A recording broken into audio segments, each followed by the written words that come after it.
ಇದೇ first time ಬರ್ತಾ ಇದ್ದೀರಾ ನೀವು. ಸೊ ಒಳಗೆಲ್ಲ ನೋಡ್ಕೊಂಡು ಬಂದಿದ್ದೀರಾ, ಹೊರಗಡೆನೂ ತುಂಬಾ ಜನ ಇಲ್ಲಿ ಇದ್ದಾರೆ. ಇವ್ರನ್ನೆಲ್ಲ ನೋಡುವಾಗ ತಮ್ಗೆ ಅನ್ಸುತ್ತಾ ಇದು ದುಡ್ಡಿಗೋಸ್ಕರ ಮಾಡ್ತಿರೋ ಸೇವೆ ಅಂತ? ಏನ್ ಅನ್ಸುತ್ತೆ ತಮ್ಗೆ?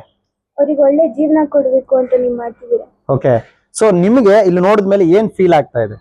ನಾವು ನಮ್ಗಿಂತ ಹಿರಿಯವರಿಗೆ ರೆಸ್ಪೆಕ್ಟ್ ಕೊಡ್ಬೇಕು, ಅವ್ರಿಗೆ ಚೆನ್ನಾಗಿ ನೋಡ್ಕೊಬೇಕು, ಅವ್ರನ್ನ ನಾವು ಪ್ರೀತಿಯಿಂದ ಮಾತಾಡ್ಬೇಕು ಅನ್ನೋದು. ಸೊ ಇಡೀ ಕರ್ನಾಟಕದ ಜನಕ್ಕೆ ಈ ಆಶ್ರಮದ ಬಗ್ಗೆ ತಾವು ನೋಡಿದಂತ ಒಂದಷ್ಟು ಭಾವನೆಗಳಲ್ಲಿ ಏನ್ ಹೇಳಕ್ ಇಷ್ಟಪಡ್ತೀರಾ?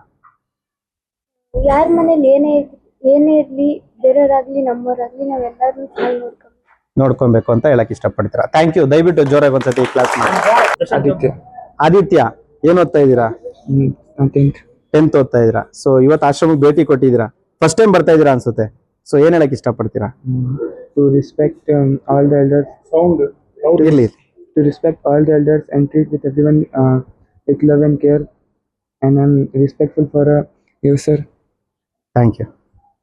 Come Darshan, what? Come, ನಮಸ್ಕಾರ, ನನ್ನ ಹೆಸರು ದರ್ಶನ್ ಎಂ. ನಾನು ಶ್ರೀವಿದ್ಯಾ ಪಬ್ಲಿಕ್ ಸ್ಕೂಲಲ್ಲಿ 10ನೇ ತರಗತಿಯಲ್ಲಿ ಓದುತ್ತಿದ್ದೀನಿ. ನಮ್ಮ ಯೋಗೇಶ್ ಅಣ್ಣವ್ರು ಹೇಳ್ದಂಗೆ ಇಲ್ಲಿ ಬಹಳಷ್ಟು ಹಿರಿಯರಿದ್ದಾರೆ. ಅವರು ತಂದೆ ತಾಯಿಗಳು ಬಹಳ ಮೋಸ ಮಾಡಿದ್ದಾರೆ. ತಂದೆ ತಾಯಿ ಅಲ್ಲ, ಮಕ್ಳುಗಳು ಮೋಸ ಮಾಡೋದು. ತಂದೆ ತಾಯಿ ಯಾವತ್ತೂ ಮೋಸ ಮಾಡಲ್ಲ, ಮಕ್ಳಿಗೆ ಒಳ್ಳೇದು ಮಾಡ್ತಾರೆ. ತಂದೆ ತಾಯಿಗಳು ಮೋಸ ಮಾಡಿದ್ದಾರೆ. ಮಕ್ಕಳು ಬಹಳ ಮೋಸ ಮಾಡಿದ್ದಾರೆ. ಅವ್ರು ಹುಟ್ಟಿದಾಗಿಂದನೂ ಅವ್ರ ಅಪ್ಪ ಅಮ್ಮ ಅವ್ರಿಗೋಸ್ಕರ ಎಷ್ಟು ಕಷ್ಟಪಟ್ಟಿದ್ದಾರೆ, ಸಹಾಯ ಮಾಡಿದ್ದಾರೆ. ಅವರಿಗೆ ಏನ್ ಕೇಳಿದ್ರು ಸಹ ಕೊಡ್ಸಿ ಇಷ್ಟೆಲ್ಲ ಮಾಡಿದ್ರು ಕೊನೆಯಲ್ಲಿ ಅವ್ರ ಕೈ ಬಿಟ್ಟು ಈ ತರ ಮೋಸ ಮಾಡ್ಬಿಟ್ಟು ಬಹಳ ತಪ್ಪಾಗಿದೆ. ಆದ್ರೆ ನಮ್ಮ ಯೋಗೇಶ್ ಅಣ್ಣವರು ಬಹಳ ಸಹಾಯ ಮಾಡಿ, ಅವರ ಕೈಲಾದಷ್ಟು ಆಶ್ರಮವನ್ನು ಮಾಡಿ ಎಲ್ಲರಿಗೂ ಸಹಾಯ ಮಾಡಿ, ಎಲ್ಲರಿಗೂ ಒಟ್ಟಿಗೆ ಊಟ ಮಾಡೋಗೆ ಹಾಗೂ ಅವ್ರ ಕೈಲಾದಷ್ಟು ಸಹಾಯನ ಮಾಡಿದ್ದಾರೆ. ನಾವು ನಮ್ಮ ಶಾಲೆಯಿಂದ ಇವತ್ತು ಬಂದು ನೋಡಿ ಬಹಳ ದುಃಖ ಆಯ್ತು ಇವ್ರನ್ನೆಲ್ಲ. ಹಾಗೂ ಇವ್ರಿಗೆ ನಾವು ನಮ್ಮ ಕೈಲಾದಷ್ಟು ಸಹಾಯ ಮಾಡೋಣ ಅಂತ ಕೆಲವಷ್ಟು ದವಸ ಧನ್ಯವನ್ನು ತಂದಿದ್ದೀವಿ. Thank you. ನಾನು ನೋಡ್ತಾ ಇದ್ದೆ, ಎಷ್ಟೋ ಸಲ ಅನ್ಕೊಂಡಿದ್ದೆ ಬರ್ಬೇಕು ಅಂತ. ಬಟ್ ಇವತ್ತು ದೇವ್ರು ನಂಗೆ ಫಲ ಕೊಟ್ಟಿದ್ದಾನೆ, ಬಂದಿದ್ದೀನಿ. ತುಂಬಾ ದುಃಖನೂ ಅನಿಸ್ತಾ ಇದೆ. ಬಟ್ ನಾನು ನನ್ನ ಜೀವನದಲ್ಲಿ ನಮ್ಮ ಅತ್ತೆ ತುಂಬಾ ಬೆಡ್ಡಿಡೋನಾದ 1 ವರ್ಷ ಸ್ಕೂಲೇ ಬಿಟ್ಟಿದ್ದೆ. ಯಾಕಂದ್ರೆ ಅವ್ರಿಗೆ ಸ್ನಾನ ಮಾಡಿಸ್ಬೇಕಿತ್ತು ಎಲ್ಲ. ಒಬ್ರು ನೋಡ್ಕೊಳ್ಳೋದಕ್ಕೆ ನಾನು ಸ್ಕೂಲ್ ಬಿಟ್ಟು 1 ವರ್ಷ ಏನಂದ್ರೆ ಫುಲ್ ಲೈಫ್ ಒಂಥರ ಅವ್ರಿಗೆ ಸೇವೆ ಮಾಡ್ತಾ ಇದ್ದೆ. ಬಟ್ ಈ ಒಬ್ರು ಮಾಡೋದು ಅಷ್ಟು ಕಷ್ಟ ಅಂದಾಗ ಯೋಚನೆ ಮಾಡಿ 150 ಜನ ಅಂದ್ರೆ it's very highly impossible. So ದೇವರಲ್ಲಿ ಬೇಡ್ಕೊಳ್ತೀನಿ, ತುಂಬಾ ಶಕ್ತಿ ಕೊಡ್ಲಿ, ನಾವೆಲ್ಲ ಸಹಾಯ ಮಾಡೋಣ ಅಂತ ಹೇಳ್ಕೊಳ್ತೀನಿ. निकिता सोलंकी, श्री विद्या पब्लिक स्कूल से आज हमें अवसर मिला है कि हम इस आश्रम में आए.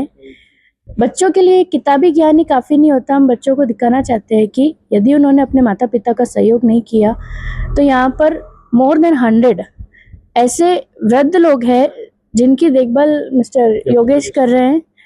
I am very impressed and I am speechless on that. बच्चों को यही मैसेज देना चाहूँगी मैं कि आप फ्यूचर में कोई डॉक्टर इंजीनियर बने या नहीं बने, अपने माता पिता का एक अच्छा बच्चा बनकर जरूर दिखाएं. Thank you. We are doing God seva. The old persons are doing God seva. You are doing God seva. God will give you 100 to 200 Aish for you. For what purpose? This many people will survive from your side. Your side. I want to speak in Telugu. This is the God will give you 200 years. But you will get more than people they will serve with your help. Thank you so much. Thank you, sir. It is excellent. I did not see this.